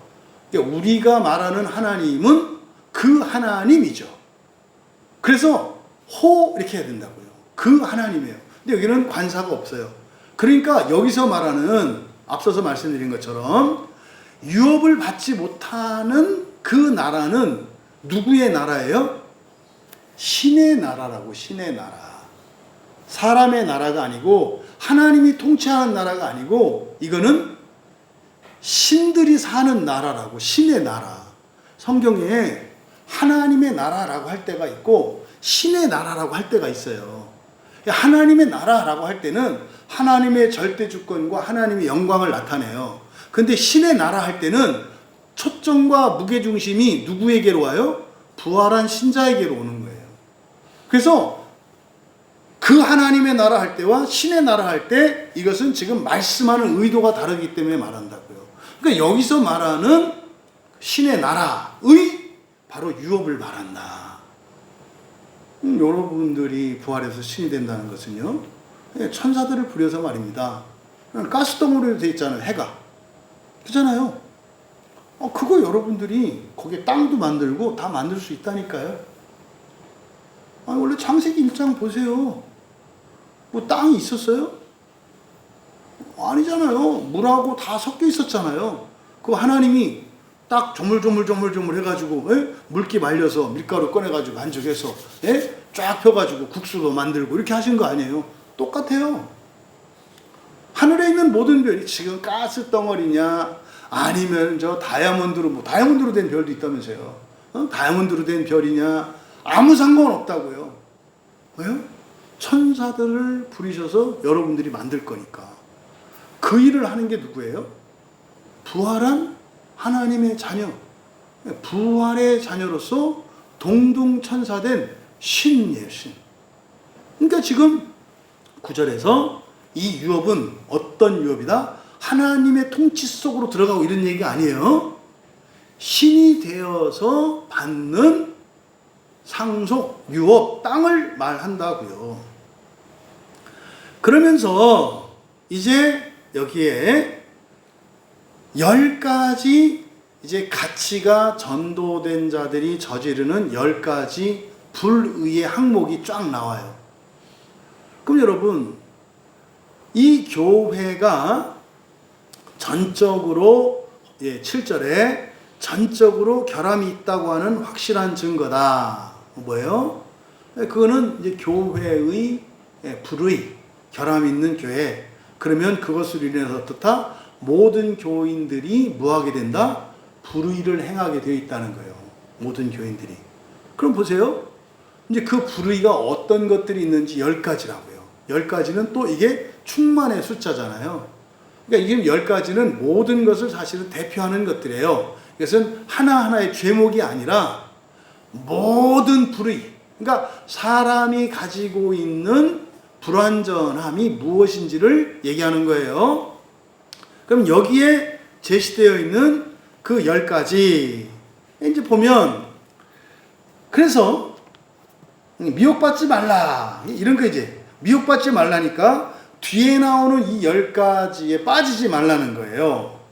그럼 여러분 사실상 뒤에 있는 10가지는 여러분들 이렇게 하실 때 있나 없나 이렇게 보시면 안 돼요. 왜요? 여러분에게 다 있는 거예요. 다 있는 거. 어떤 건 드러난 거, 어떤 건 한 번도 드러나지 않은 거, 어떤 거는 옛날에 있다가 지금은 속으로 들어간 거. 이 10가지는 사람의 존재에 대한 거예요. 사람에게는 이 10가지가 다 있다는 거예요. 이게 그래서요, 돌아가면서 계속 나올 거라고요. 그러면 여기에 제시된 이 10가지 항목들은 이런 사람이냐 아니냐, 이런 짓을 하느냐 안 해, 이렇게 가면 안 된다고. 여기에 있는 10가지는 사실상 뭐라는 거요? 평생 우리가 싸워야 하는 거라는 거예요. 평생 우리가 싸워야 하는 거라고. 완전히 사라지지 않아요. 요게 좀 올라왔다가 요 싸워서 이기면 딴 게 나오고. 우리 근본 감정이 어떻게 돼요? 4가지 근본 감정을 이제 맨 앞에 있는 걸 표면 감정이라 한다 그랬잖아요. 네? 그 뭐 창세기의 믿음의 족장인 아브라함의 그 표면 감정은 뭐였어요? 두려움이었어요. 아브라함의 표면 감정은 두려움이었거든요. 상속자가 없으면 어떡하나, 어? 또 잘못하면 죽으면 어떡하나, 이 죽음에 대한 그 두려움, 멸망에 대한 두려움이었거든요. 그 아브라함 얘기가 다 거기서 나오거든요. 근데 그 시험 딱 통과하는 게 뭐예요? 네. 이삭 갖고 시험 보잖아요. 그러니까 이삭이 죽으면 최고 두려운 상황이야, 이게. 아브라함에게. 그 시험 봐가지고 61점 맞아갖고 패스했잖아요. 국가옷이라서. 응? 그래가지고 그때부터 믿음의 조상 된 거 아니에요. 근데 그 두려움이 사라졌다 해서 끝나나? 아니요. 그 다음에 또 외로움이 와요. 수치심. 그래서 우리의 감정도 이 근본 감정들이 계속 순환을 하면서 사실은 근본 감정이 계속 바뀌고 올라오는 게 나쁜 거 아니죠? 힘든 거죠? 근데 근본 감정이 올라올 때마다 사실은 이것은 무엇에 대한 소망이에요? 사랑에 대한 소망이에요. 근본 감정이 올라오면 우리는 이거를 사랑으로 바꿀 거거든. 그러니까 근본 감정을 바꿀 때마다 사랑의 분량이 커지는 거지. 그러니까 여러분들이 막 더 큰 사랑을 주시옵소서. 이게 무슨 말인지 아시겠죠? 더 견딜 수 있게 해주세요. 그러니까 어떻게 해요? 뭐 우리 가족들로 하여금 나를 더 약 올리게 해보시고, 또 뭐 우리 자식들로 하여금 지금보다 훨씬 더 세게 속을 썩이게 해주시고, 환경으로 하여금 더 견딜 수 없도록 어렵게 해주시고, 이게 더 큰 사랑을 주시옵소서요. 근데 물어보면 그렇게, 그래서 하나님이 어떻게 해요? 얼마나 기특해. 그래서 어떻게 해요? 큰 사랑을 주시잖아. 그럼 그 다음날 와서 뭐라 그래요? 왜 이렇게 기도 응답을 안 해줘? 그러니까 이제 하나님이 이제 돌겠는 거야. 아니, 간절히 기도해서 내가 기도를 들어줘서 마음껏 사랑할 수 있게 해줬건만. 그게 이제 바꾼 거지. 그러니까 사실은 사람들이 사랑을 주시옵소서가 아니라 사랑받기만 원합니다. 아이고, 30, 40, 50, 60, 70 됐는데 그냥 3살 배기로 살고 싶어요. 이게 참 귀여운 건지 앙증맞은 건지 뭐 하나님은 그러실지 몰라도 제가 볼 땐 좀 흉측스러워요. 그러니까 이게 얼마나 웃기냐고, 우리들의 신앙생활이. 그래서 조심할 것은 여기에 있는 10가지를 가지고 이 중에 6가지 이상이 되시는 분은 이딴 식으로 가면 안 된다 이 말이에요. 네? 이게 또 체크리스트 한번 해볼까? 여러분들 몇 개 여기 들어가 있나? 다 들어가 있다고. 그러니까 여기 있는 건 뭐예요? 너희들에게 이런 시험과 유혹이 계속 올 거야. 그 너희들이 인생을 살면서 넘어야 될 산들이야 라고 말한 거예요. 그럼 이제 지난날 여러분들 보시면 여러분들이 많이 넘어온 걸 알게 돼요. 그리고 이거는 사는 동안 계속 넘고 이렇게 가게 돼 있는 거라고. 그래서 일단 10가지 항목들을 이야기하기 전에 앞서서 이것을 도덕적인 판단을 하려고 하지 마라. 몇 점 이상이면 되느냐, 뭐 이딴 식으로 가지 마라. 이건 모든 사람들이, 이 세상에 있는 모든 교회 공동체는 다 불의하기 때문에 어느 누구도 예외 없이 교회 때문에 뭐 하게 된다? 불의를 저지르게 된다. 무슨 말이야? 교회의 첫 번째 사명은 뭐라는 거예요? 모든 위선과 허위들을 다 드러내고 미천 드러나게 하는 게 교회의 1차적인 사명이라네요. 그런 교회를 성령께서 구원의 도구로 쓰시는 거라고. 그러니까 교회가 자랑할 건 없어요. 왜? 실제로 교회가 하는 일은 뭐니까? 교인들의 죄를 드러나게 하는 거니까. 그러니까 교회 오는 게 힘들어. 그러니까 이 교회는 정상적인 교회요? 비정상적인 교회요? 정상적인 교회인 거예요. 아, 근데 우리 교회 너무 좋은데 그 교회는 정상적인 교회 아니야. 이게 뭐요? 이렇게 하면 좋고 이렇게 하면 그래서 아주 힘들어야 돼. 그래서 아주 싫든지 아주 좋기만 하면 문제가 안 되는데 이게 뭐요? 어떤 거 생각하면 너무 좋은데 어떤 거 생각 너무 싫어. 요게 이제 딱 긴장이 있다 이 말이죠. 그러면 이제 그 10가지를 이제 한번 우리가 살펴보면 이제 조심해야 되죠. 이 10가지에 있는 내용들을 여러분들은 이제 많이 설교를 통해서 들었었기 때문에 그 개념들을 상대적으로 그래도 오해하지 않아요. 이제 우리말 성경을 기준으로 이제 미혹받지 말라고 한 것, 다시 말해서 여기에 우리가 매몰되면 안 돼요. 타협해서도 안 된다고. 이거 극복해야 되는 거라고. 이 근본 감정 4개를 계속 사랑으로 승화시켜야 되는 것처럼 여기에 있는 10가지 불의의 항목들은 계속 극복하고 성화시켜야 되는 것들이에요. 그 첫 번째가 음행. 이 프로노스는 뭐라 그랬어요? 음행의 핵심은 이걸 성문제로 생각하지 말라 그랬어요. 프로노스의 핵심은 뭐라고요? 사람을 도구로 쓰는 거. 오늘날 다 걸려 있다니까요. 사람을 돈벌이 수단으로 삼는 거. 사람을 그 사람의 재산이나 이런 것을 가지고 판단하는 거. 이게 프로노스 음행이라니까요. 이 성경을 이렇게 번역하는데 그걸 누가 그걸 생각이나 하겠냐고. 맨날 그러니까 교회 안에서 뭐 하는 얘기가 뭐 안 하는 얘기, 성에 대한 얘기 안 하잖아요. 근데요, 얼마나 교회 안에 성 문제가 많은지 몰라요. 말을 안 할 뿐이지. 그러니까 이게 지금 성에 대한 잘못된 이해 때문에 그래요. 부부 사이에서도 이 성 문제가 굉장히 왜곡되어 있거든요. 그럴 것 같으면 차라리 씨가 신부되고 수녀되지. 왜 세상에 난 교회 다녀? 응? 근데 거기 가본들 하여튼 거기도 애는 있더라. 그러니까 가도 별거 아니더라. 그러니까 그런 문제가 아니라고. 그래서 성경에 음행이라고 번역된 이 포르노스라고 하는 문제는 뭐다? 사람을 목적적 존재가 아니라 수단과 도구로 보는 거예요. 그러니까 이거는 여러 가지로 적용할 수 있다고. 이거를. 그러니까 사람의 어떤 능력이나 재산이나 이것으로 그 사람을, 이게 다 프로노스예요. 이게 전부 다. 여러분들이 직장 가실 때도 돈 벌러 가. 그게 포르노스라니까요. 사명을 다하기 위해서 가는 거지 무슨 돈 벌러 가. 그러니까 맨날 하나님한테 어깨 힘주지. 내가 지금 교회 다니느라고 먹고 사느라고 내가 얼마나 참고, 그러면서도 내가 예배 드리는데 말이야 하나님이 돼가지고 이런다고. 아니라니까요. 하나님이 도우실 기회를 줘야지. 못해. 왜? 포르노스 때문에 그래. 포르노스. 그 다음에 두 번째, 우상숭배가 뭡니까? 우상숭배. 여기서 우상숭배할 때 우상을 숭배하는 자, 에이돌, 이 에이돌이라고 하는 게 이게 뭐냐면요, 우상이라고 번역하는 게 뭐냐면 하나님의 피조물을 말해요. 하나님의 피조물을 섬기는 것, 이걸 우상이라고 그래요. 그러니까요, 천사를 섬기는 것도 우상이에요. 왜? 그러니까 우상이니까 무슨 뭐 인형 이렇게 생각하는데 그게 아니라 하나님의 피조물을 하나님으로 착각하는 것을 우상숭배라고 한다고요. 그러니까 뭐 해와 달과 별과 구름, 산 이런 어떤 자연신 물론이고, 어떤 형상이나 이런 것들을 만들어 놓고 하는 건 뭐 더 말할 것도 없고, 그거는 하나님의 피조물도 아니라 사람의 피조물이잖아. 말할 것도 없지. 또 사람이 만들어낸 허구의 이념, 지금 우리나라 지금 심각하게 문제되고 있는 거, 무슨 주의 이념이나 또 어떤 성향이나 이런 것들을 절대화하는 거, 이게 다 우상숭배라니까요. 그러니까 요즘 젊은이들, 그리고 뭐 요즘 뭐 특히 뭐 요새 남자 여자 없죠 뭐.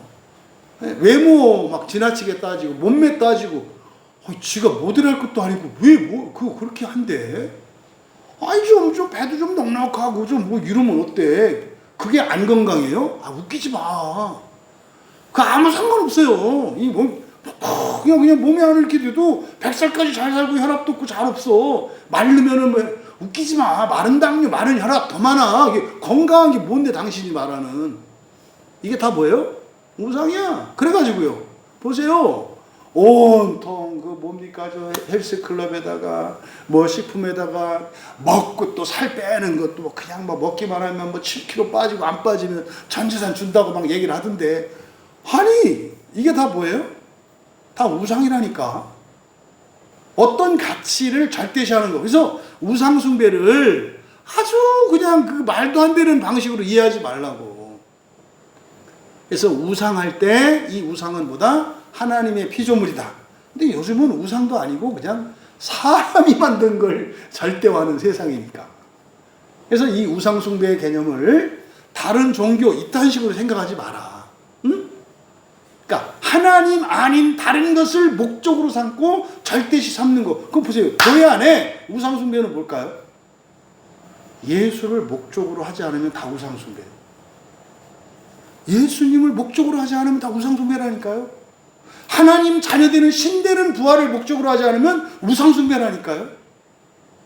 그러니까 얼마나 이 성경이 잘못 가르쳐지고 곡해되고 있는지 몰라요. 또 그 다음에 뭡니까? 이제 간음하는 자. 간음이 뭐예요, 여러분? 간음이 뭐예요, 간음이? 간음. 그러니까 이렇게 하면은 그냥 간음? 그럼 뭐 성관계 가지면 간음인가? 뭐죠, 간음이? 이거는요, 하나님의 사람 창조 목적과 다 관련되어 있는 거예요. 사람을 왜 창조했는지와 관계되어 있다고요.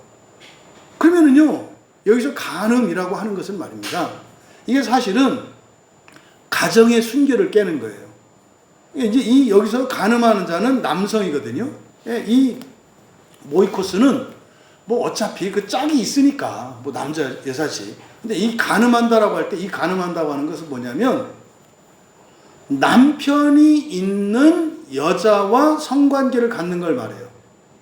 그럼 이게 성의 초점이 아니에요. 그렇게 하면 뭐가 깨져요? 가정을 깬다고. 가정이 뭐예요? 교회고요. 하나님 나라거든요. 그래서 성경에서 이 간음은 비유적으로 이렇게 단지 성적인 어떤 이것보다는 성경에서 이 모이코스는 사실은 뭡니까? 하나님이 아닌 다른 신을 섬길 때 간음이라고 그래요. 영적 간음이라고 하죠. 그러니까 우상숭배라고 하는 것은 뭐 말도 안 되는 것을 목적으로 가는 거고, 간음이라고 하는 것은 다른 신을 섬기는 걸 말해요. 근데 이거는 뭡니까? 배우자가 있는 다른 여성과 잠자리를 같이 하는 것을 이 모이코스라고 해요. 그 다음에 탐색하는 자, 남색하는 자, 이제 번역이 이게 좀 애매하게 되어 있어요. 여기서 탐색한다라고 하는 이 말은요, 여자처럼 행동하는 자들이에요.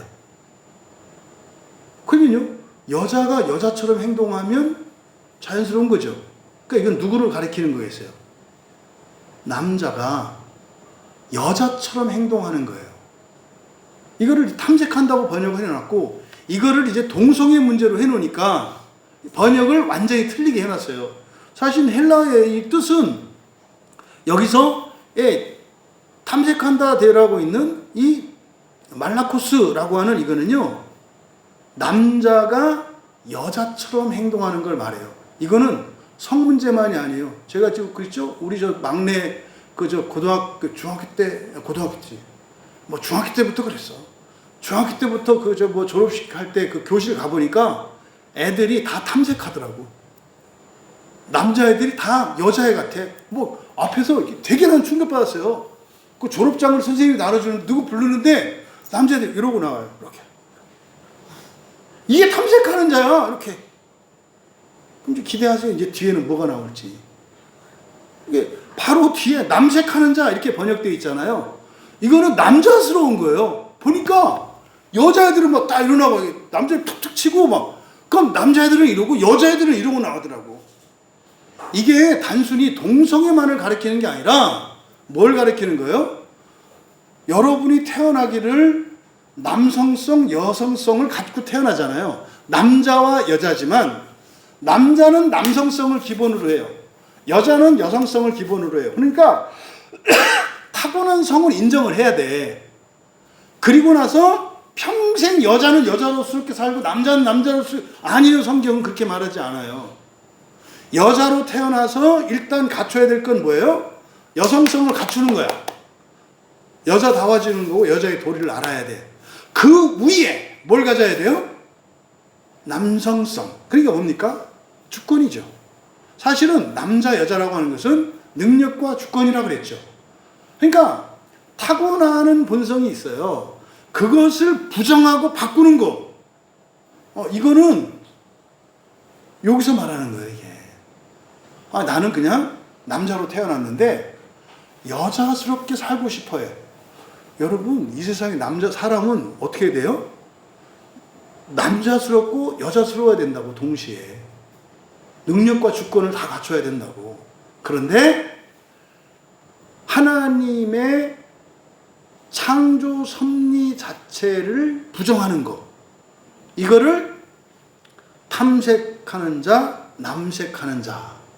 그러니까 이것은 단지 성적으로 동성애 이런 거 아니에요. 이거 뭐 자세히 뭐 얘기할 것도 아니고, 개념 자체는 바로 뭐다? 어느 한 성을 저버리고 자기가 성을 선택하려고 하는 거. 성적 정체성은 어떤 성적인 문제가 아니라 뭐예요?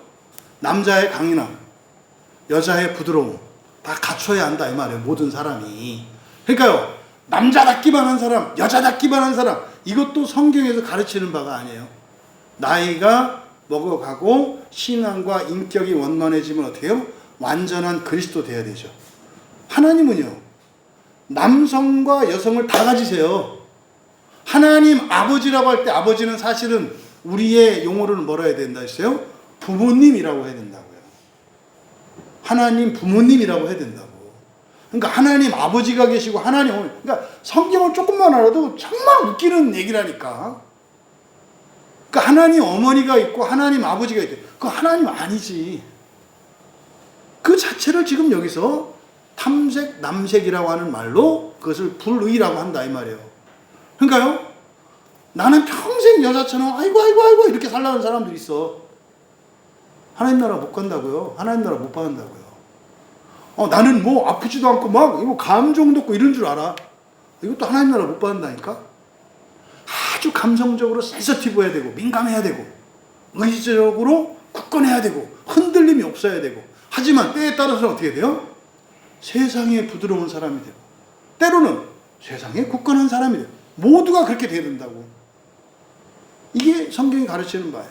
그래서 어느 한 성으로 쏠리려고 하는 사람들, 이거를 탐색, 남색이라고 한다. 그리고 10절에 뭐 도적은 뭐 설명할 필요도 없죠. 도둑. 도둑은 뭡니까? 남의 것을 빼앗는 거죠. 남의 것을 빼앗는 거니까 이건 다른 사람의 재산, 명예, 모든 걸 다 포함해요. 근데 지금 세상은 뭐 다 도둑놈들이죠. 다 도둑놈들이죠. 또 탐욕스러운 자들 조심해야 된다고 그랬죠. 탐욕이 뭐라 그랬죠? 기억하시나요? 무조건 많이 가지려고 하는 거라고 했어요. 무조건. 그러니까 뭐 극단적으로 말하면 밥 먹을 때 숟가락과 젓가락을 밥상에다가 몇 개 놔? 2개 놔. 밥 숟가락 2개, 숟가락 젓가락 2개. 그래서 누구 또 와? 아니야. 왜 그 숟가락 젓가락이 우리 둘인데 왜 셋이야? 나 바꿔 먹으려고. 이게 탐욕이라고. 이게 탐욕. 그뿐입니까? 뭐 대표적인 뷔페라고 하는 게 탐욕의 대명사죠. 네? 그냥 다 먹지도 못할 거, 막 이 뷔페에서 나오는 그 음식물 쓰레기가 뭐 쓰레기도 아니잖아요. 사실은 멀쩡한 음식인데 어마어마하게 버려진다는 거 아닙니까? 그래가지고 옛날에 저 구제할 때 그래서 그거 갖다가 보아원이나 이런 데 갖다 주면 좋잖아요. 그래서 찾아갔거든요. 또 그 법으로 또 밖에서 안 된다네요. 옛날에 했었거든요. 빵 같은 거 제과점에서 유효기한 딱 대고 하면 유효기한 돼도 별 상관없잖아요. 하루 이틀은 팔지는 못하지. 그럼 이제 그거 갖다가 이제 어려운 분들, 독거노인들, 어려운 애들 이렇게 막 나눠줬었거든요. 저 집사 때 이렇게. 근데 어느 날부터 안 줘요. 그러니까 법이 바뀌었대. 그 주면 안 된대요. 그러니까 이런 거죠. 그래가지고 갖다 버릴지언정, 그러니까 굶어 죽을지언정 줄 수는 없어. 이게 말이 돼요?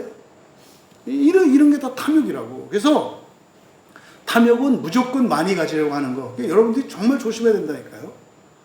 필요 이상으로 집은 한 채면 돼요. 다행히 우리 교회는 제가 알기로는 집 두 채 있는 사람은 없어서 다행인데 집은 두 채 갖고 그러는 거 아니에요? 한 채만 있으면 되는 거예요. 집 한 채만 있으면 된다고. 근데 그거를 막 두 개, 세 개 막 가지려고 그래요. 그러니까 이런 건 문제인 거죠. 이런 걸 다 탐욕이라고 한다 이 말이에요. 그 뭐예요? 사실은 세상 사랑이거든요. 그 다음 술 취하는 자들, 이게 말도 많고 탈도 많은 건데 여기서 술 취한다라고 하는 것은 중독에 가까운 걸 말하고요. 안 먹으면 안 되는 거고요. 사실 이게 이제 의지하는 거죠. 그 다음에 욕한다라고 하는 것은 사실은 험담하는 거예요. 비방하는 거. 절대 특히 뭐 이렇게 남의 말 좋아하시는 분들, 여러분들 하나님 나라 유업 못 받아요. 지옥 갈 가능성이 많다고요. 그래서 다른 사람들의 흉엄을 얘기하는 거를 굉장히 두렵게 생각해야 돼요. 그거 왜 하나 몰라. 그거 하고 지옥 간다고? 이해가 안 가지. 근데 그게 그건지 모르니까. 글쎄요. 사실이냐 아니냐는 중요하지 않아요. 나의 안전을 위해서 하지 말라는 거예요. 절대로. 그래서 다른 사람 얘기할 때는 어떻게 하는 거예요? 세워주는 얘기만 하는 거예요. 또 세우라 했더니 거짓말 하지 말고. 차라리 말하지 마. 그래서 절대로 다른 사람들의 약점이나 허물을 얘기하는 거. 이게 여기서 말하는 모욕하는 자예요. 모욕하는 자. 특히 이제 제가 말씀드리죠. 부부관계에서 천하에 미련하고 악한 부모가 뭐냐면 자기 배우자를 자녀 앞에서 배우자의 흠잡는 미친 사람들이에요. 진짜. 그런 자식들은요, 저주받아요. 결혼 생활도 평탄히 못 살아요. 엄마가 애들 데려다 놓고 아빠가 막 흠을 잡아. 아빠가 애들 데려다 놓고 엄마의 흠을 잡아. 걔들은요, 그냥 저주받아요. 이 다음에 보세요. 그걸 회개 안 하시면 여러분 자녀들의 인생은요, 어마무시한 그 저주가 앞에 놓여 있어요. 그걸 회개하셔야 돼. 그 옛날에 한 거 뭐 걱정 안 하셔도 돼. 왜? 오늘이 바뀌면 다 바뀌니까 얼마나 다행이야. 절대로 뭐 하지 마라? 모욕하지 마라. 다른 사람들에 대해서 흠잡지 마라. 그냥 기도해라. 그리고 불편을 견뎌줘라. 그 다음에 강탈하는 자 이렇게 되어 있는데요. 여기서 이제 속여 뺐다 그랬잖아요. 속여 뺐다라고 하는 말이 하르팍스거든요. 하르팍스는요, 사기꾼을 말하는 게 아니에요. 이 하르팍스는. 하르팍스는 뭐냐면 무력과 힘으로 뺏는 걸 말해요. 그러니까 권력자들이나 이 사람들이 힘으로 뺏는 거, 이게 하르팍스예요. 그러니까 권력이 없는 사람은 하르팍스 할 일이 없으니까 권력을 가지실래요? 안 가지실래요? 권력이라는 측면에서 안 갖는 게 좋은데 권력을 갖고 그렇게 안 하면 되지. 그래서 이 하르팍스라고 하는 것은 초점이 뭐다? 뺏는 게 초점이 아니에요. 그래서 속이는 게 목적이야. 속이는 게 아니라 이 하르팍스의 핵심은 뭐다? 내가 가지고 있는 무엇을 힘으로 삼아서 하는 거예요. 힘으로 삼아서 하는 거. 이게 하르팍스. 이런 자들은, 이 10가지에 속하는 자들은 뭐 한다? 하나님 나라를 유업으로 받지 못한다. 그럼 하나님 나라로 유업을 받지 못한 사람들은 그때 뭐 하고 있을까? 지옥에 있어요. 지옥에 있다고. 이걸 여러분들이 기억하시기 바랍니다. 그래서 아까 서두에 말씀드렸던 것처럼 아이고 큰일 났다. 이거 다 걸리는데, 이게 아니라 이건 뭐랍니까? 이 10가지가 사실 우리 안에 있는 모든 불완전한 불의함에 대한 목록들인데, 이것을 여러분들이 발견하면 문제로 인식하고 고치기 위해서 사시라 이 말이에요. 고치기 위해서 사셔라. 그래서 11절이 나오는 거예요. 11절 다 같이 읽습니다. 너희 중에 이와 같은 자들이 있더니 주 예수 그리스도의 이름과 우리 하나님의 성령 안에서 씻음과 거룩함과 의롭다 하심을 받았느니라. 제가 이제 이런 번역을 보면 이제 이렇게 화가로 이렇게 올라오는 본문이에요. 그러니까 뭐라고 돼 있어요? 너희 중에 이와 같은 자들이 있더니, 그럼 뭐예요? 이와 같은 자들도 있고 이와 같이 하는 자들도 있고. 그러면 이걸 읽는 교인들은 어떻게 생각해요? 누구 이 자들 누구 이게 아니에요. 10가지 여기에 10가지 불의의 항목은 뭐다? 모든 사람이 가지고 있는 거라니까요. 근데요, 이거를 번역을 이렇게 해놓은 거예요. 그래서 11절을 그대로 번역하면은요, 그리고 너희는 이런 자들이었다예요. 그리고 너희는 이런 자들이었다. 이게 미완료 시제거든요. 그러니까요, 옛날부터 지금까지 계속 그리스도인 됐다고 해서 이런 본성이 없어졌다고요? 아니에요. 너희가 이런 자들이었다 이렇게 되는 거예요. 그러나 하면서 알라 이때는 알라시네 알라가 아니에요. 그러나예요. 그러나 그때부터 지금까지는 계속 그래 왔어. 그러나 예수 그리스도를 믿고 난 뒤에는 중단될 수 있어 이 말이죠. 그래서 이 그러나가 3번 반복돼요. 그러나 그러면서 너희는 우리 주 예수 그리스도의 이름과, 지금 우리말 성경은 안에서 가입하시고 안에서 뭐 이름 안에서가 어떻게 하는 거예요? 네? 성령 안에서가 어떻게 하는 거예요? 성령이 어디 계세요? 성령이 누구 안에 있어요? 내 안에 계신데 무슨 성령 안에 있대? 성령이 내 안에 계시잖아요. 근데 무슨 성령 안에서요? 그 말도 안 되는 소리지. 그러니까 n이라고 하는 전치사는 장소를 나타낼 때는 안에, 그렇지 않은 경우에는 도구, 무엇으로라고 한다고 그랬죠. 그러니까 여기서는요, 예수 그리스도는 지금 어디 계세요? 하늘에 계신데 뭘 예수 그리스도 아니야. 그러니까 그게 아니라 뭐다? 우리 주 예수 그리스도의 이름으로, 그리고 우리 하나님의 영으로 이렇게 되는 거예요. 씻김을 받았고, 그러나 씻김을 받았고 거룩하게 되었고 의롭게 되었다. 여기서도 지금 두 분의 보혜사가 거론되죠. 이제 우린 보이잖아요. 예수 그리스도만이 아니라 두 보혜사가 보이잖아요. 예수 그리스도와 성령 하나님의 영, 두 보혜사를 얘기하잖아요. 그러니까 두 보혜사로, 예수 그리스도로, 성령으로 우리가 어떻게 됐다? 씻김 받았고 거룩하게 되었고 의롭게 되었다. 그러니 어떻게 해라? 그러함에도 우리는 어떤 본성을 갖고 있다? 불의한 이 본성들을 가지고 있다. 하지만 너희들은 종말론적으로 완성됐다.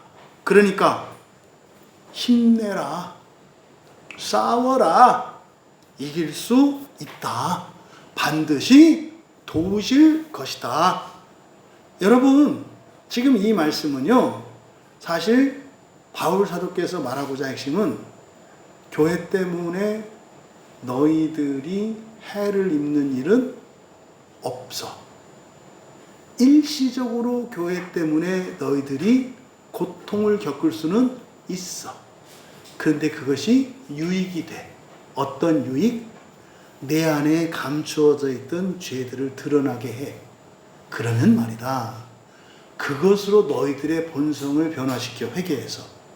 그러면 너희가 온전하게 되는데, 너희 개인의 온전해짐으로 교회 공동체도 의롭게 돼. 그래서 네가 부활할 때 누구도 함께 부활한다? 공동체도.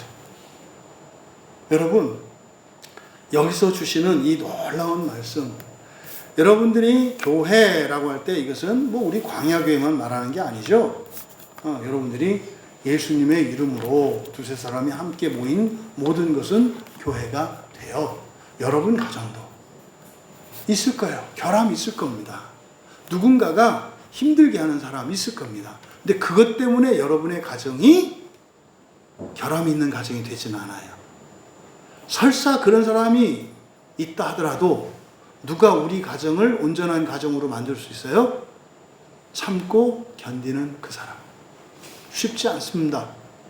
이 세상이 소망이 있는 것은 완전한 하나님이신 예수님과 성령님이 참고 견디시기 때문에 그래요. 성령님도 우리 안에 참으시잖아요. 예수님 성자 하나님도 참으셨잖아요. 성령 하나님이 완전하게 될 때까지 참으실 거잖아요.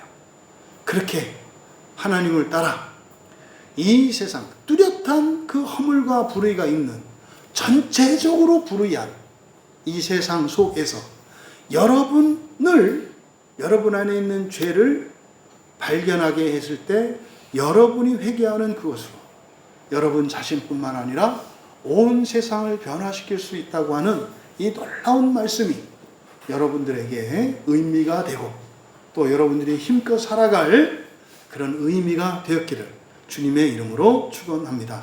우리 말씀을 생각하며 함께 기도합니다. 하나님, 이 세상도 결함이 있고 우리 자신도 불의하고 그래서 소망이 없는데 두 보혜사이신 성자 하나님과 성령 하나님께서 우리와 함께 하시며 우리를 참아주고 견뎌주셔서 완전하게 될 것을 믿습니다. 그러면 우리들의 이런 불의한 본성들을 의롭게 하는 이런 마음 기경의 실천을 통해서 그것이 나뿐만 아니라 우리의 가족과 가문, 교회 그리고 시대와 온 세상을 의롭게 하여 내가 나 혼자만 첫째 부활에 참여하는 게 아니라 우리 광야교회 교인만 1등으로 첫째 부활하는 게 아니라 온 세상이 첫째 부활에 임하게 하옵소서. 그렇게 살기를 원합니다. 더 힘을 내기를 원합니다. 도와주십시오. 은혜를 주십시오. 함께 기도합니다.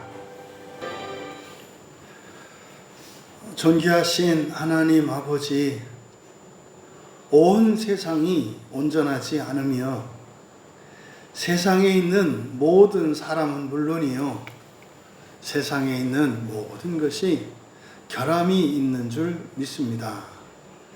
한시도 잊지 않게 하여 주시고 이 세상과 이 세상의 그 어떤 사람이나 그 무엇에 불의함으로 낙심하고 절망하며 구원의 길에서 미끄러지는 자 하나도 없게 하시고 그러한 세상이 당연한 것으로 받아들이며 그런 세상을 견디고 부활의 소망을 갖고 살아가는 한 신자의 성화의 삶을 통해 온 세상에 소망이 있음을 가르쳐 주시는 이 말씀을 믿음으로 받아 지금까지 저희들이 견디며 살아왔던 고되고 힘든 인생이 불행한 인생이 아니라 하나님 닮은 인생을 산 것이며 참으로 보람되고 영광된 것이 없음을 깨닫게 하여 주셔서 이후로는 고난과 환난을 통하여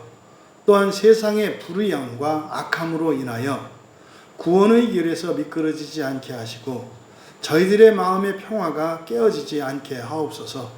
저희들 한 사람이 힘내고 나아갈 때 성령 하나님께서 절대적으로 도우시며 이기게 하시는 것을 믿습니다. 그것이 우리의 삶 속에 성취되어질 때 내 안에 일어난 그 성화의 일이 아니라 그것으로 인하여 온 세상이 거룩하게 된 것을 기뻐하게 하시고 그것을 기뻐하시는 하나님의 마음에 참여하는 성숙한 그리스도인들 다 되게 하옵소서. 감사하며 예수님의 이름으로 기도하옵나이다.